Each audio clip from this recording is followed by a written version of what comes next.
You are looking at a whole crap load of padlocks. You might be asking yourself, what are all those padlocks doing on that fence? And, that's a really good question. I think it actually looks really cool. It looks like some kind of art installation, which is kind of interesting because it's on the Pont des Arts Bridge in Paris, France. And you can see back here the river, the water of the river right back there. That's the Seine River. I'm not sure how you say that because I don't speak French, nor did I study it in college. But this is people come here, romantic couples come here, and they write their names on padlocks, and then they lock the padlock to the bridge, the fence of the bridge, and then they throw the key in the river. And they do that thinking that maybe that, I don't know, it's like just some kind of a cool thing to do. But the idea is, I guess, it helps people, helps lock up their love, seal their love. I actually thought it'd be kind of a cool thing if it was they're coming to lock up secrets and they're throwing the key into the river so that the secret would never be unlocked. But that's not what Wikipedia says. You can read about it on Wikipedia, Pont des Arts. And if you ever go to Paris, France, you could go visit it. It's kind of cool. I've never seen it other than in pictures. And I'm showing you this because I'm going to teach you how to secure your computer a little bit more, how to lock up your computer a little bit more. And we're going to do that by entering BIOS and setting a low-level BIOS password. So why might we want to enter BIOS? And some of the reasons we might want to go into BIOS and change some of the settings, right? This very basic input-output system, this very basic software that runs right at the very beginning, we could go in there and we could change some of the settings. And the reason we might want to go in there and change some of the settings is we might want to set a really low-level BIOS password, which is going to help keep our computer more secure. So before the operating system even loads, right, if the computer is going to ask for a password. And if you don't have that password, the computer is not even going to load the operating system. We could also go into BIOS to change the boot order. Well, what is the boot order? The boot order is the order in which the computer will look to different external devices to find an operating system. So at first, when the computer turns on, it goes to ROM and it loads BIOS, the basic input-output system. And then once BIOS is loaded, the computer will then start to look for the operating system. And it can look in various places. It can look on your DVD drive, it can look on a flash drive, it can look on a network, it can look on your hard disk drive, it can look on your solid state drive.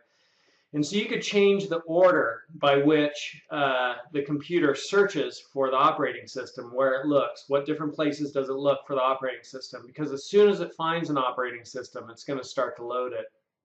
And you might want to change your boot order if you wanted to load a different operating system. Like let's say you wanted to get rid of the operating system you currently had on your computer.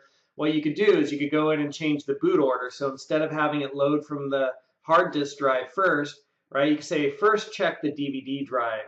And if you don't find anything in the DVD drive, then go look at the hard disk drive. And now that it's checking the DVD drive first before anything else, you could put a DVD in with an operating system on it.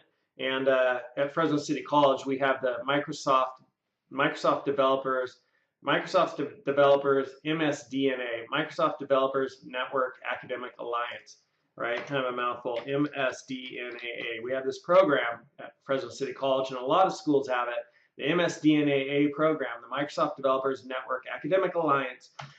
And you could get some of their developer software for free, and that would include operating systems. So you could get a disk of Windows 7 or whatever, and you could put that DVD into your DVD drive, change the boot order, and then it'll load Windows 7 as opposed to loading whatever other operating system you have on your computer. Of course, if you're going to do that, you want to make sure that your computer can run the operating system that you will be installing on it as opposed to the current operating system that it has.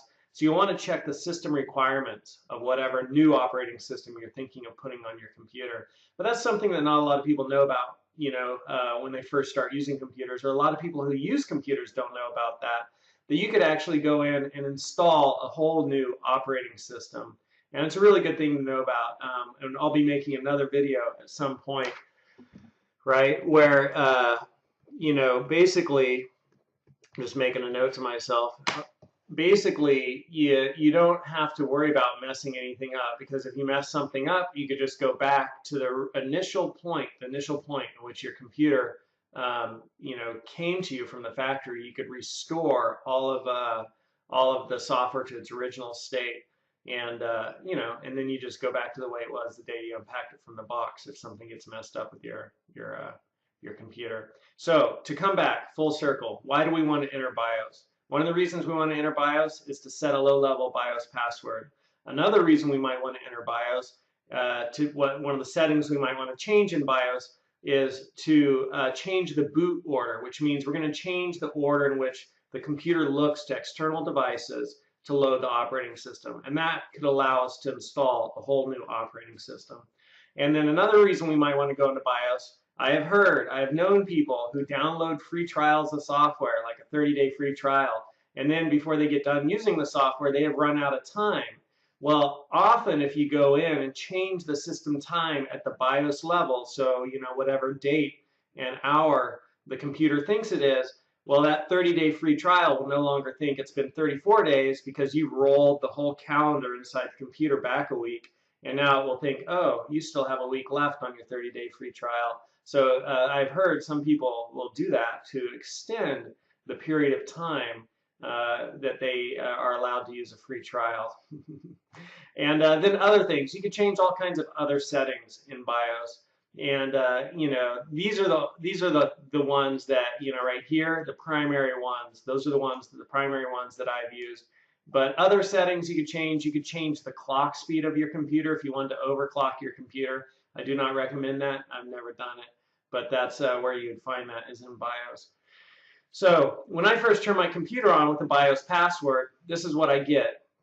Right? The computer turns on, and then this comes onto the screen, enter password, nothing else, just a blank screen, enter password. So that's what a BIOS level password would look like. And to get into BIOS, to enter BIOS, what you would do is you could go to Google and you could search for something like enter BIOS. And a couple of choices will come up here. I've got enter BIOS Windows 8, HP, Dell. And what you want to look for is your computer manufacturer. Right, so I have a Dell, so I would go to Dell. You aren't interested in entering BIOS for Windows 8 because BIOS precedes the operating system, right? So the BIOS is really more manufacturer specific as opposed to operating specific because the operating system hasn't even been loaded yet. So you just type in enter BIOS, choose whatever your manufacturer is, and you can read about different keyboard shortcuts to hit as your computer starts to enter BIOS. Alternatively, what you do is when your computer is starting, you watch the screen in the corner, and some computers will tell you hit F2 or hit F12 or hit delete to enter setup, right? And then once you're tapping that key, and it's really like you just tap, tap, tap while your computer's turning on, you just keep tapping that key. And for me on a Dell, when the Dell is powering up, I just keep tapping F12, F12, F12, F12. The first thing I'm going to do is just shut everything down. Kaboom, there it goes. And when this restarts, I'm going to watch up here in the corner of my screen, the top right, the top left, sometimes the bottom right. And what I'm looking for is something that says F12 or escape or F10 to hit, or delete, to hit some key to enter BIOS. And I'm watching for that, I'm watching for that, I'm watching for that, and I don't see it. So maybe they've changed that. We'll try this again. All right, we're trying it again. We're watching the corners for some white text. A lot of computers will show you that white text, and we didn't see it. So this must be a new thing that they're not showing us this when our computer starts up, that we could hit a certain key combination to enter BIOS. So we will go to Google, and we will ask Google. So I searched Google for Dell XPS 8500 enter BIOS. Try hitting F12 or delete. So now on my keyboard, I'm getting ready to press F12. And now I'm pressing that key, F12. Come on, baby. Yes. So now we are in BIOS. Haha.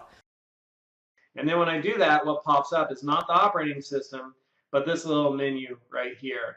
And when I look at this menu, I could see the choices, right? Like one of the choices is Windows Boot Manager. So I could come in here and I could choose the boot order in which things are occurring. And I could also come down here to this option and choose BIOS setup. And this BIOS setup is where I'm going to choose, you know, a lot of the different, I could change settings in BIOS. And so one of the settings I'd want to change, and this is what BIOS looks like when you enter it, and one of the settings I'd want to change is I'd want to go over to the Security tab, and your mouse will not work when you're in BIOS. So you have to use your arrow keys on your keyboard. At least that's the way BIOS has always been when I've been in BIOS. You might have a different BIOS where your mouse actually does work. But you know, so use your arrow keys, and then I went over to the Security tab, and once at the Security tab, I was able to set, you know, supervisor password and a user password, which then meant when my computer turned on, it asked me for this password, okay? And then to remove that, you could just go right back into BIOS and re-enter the passwords and clear out the passwords. That's how you remove it if you remember the password. What if you get a computer and you don't know what the password is, and it's got a BIOS password? Well, you might try putting in a new operating system disk if you just wanted to install a new operating system. And if the boot order was set such that it checked the DVD drive first, then it would load that operating system. Possibly. It might also at that point ask you for a password. But, you know, basically your hands are tied. If you don't know the password, you know, there's nothing you could do on the software level to get the password. And so what you need to do is you need to go to Google on a different computer, obviously, and search for remove BIOS password, or search for clear BIOS password. And you can see some of these videos down here, like this little thumbnail right there is a thumbnail of a motherboard, right? And so what you have to do is you have to open up the computer, and on the motherboard, there will be a little jump switch which you set, which is basically you just take a little pin and you move it from one area where it's like this little pin is on, this little cup is on two pins like this, and you move it to another jump setting. So you move it over to these two pins, and then that would reset the password to nothing. So that's how you clear a BIOS password. And that's a little bit about entering BIOS and you know, entering BIOS and setting BIOS level password and changing some of the other settings in BIOS, and why you might want to enter BIOS at all to do that. So a couple of reasons why you might want to do it: set that low-level BIOS password, change the boot order, maybe roll back the system time. If you want to get really dangerous, try overclocking and see if you burn up your computer with an old computer. It might be interesting. Just make sure you've got good ventilation and maybe also a fire extinguisher handy. All right, so that's entering BIOS. It's a cool thing to do. I recommend you try it and see what happens. But if you change something on school computers, don't save it after you've changed it. I've given you a really powerful tool where you can mess some stuff up, so don't mess up the school computers.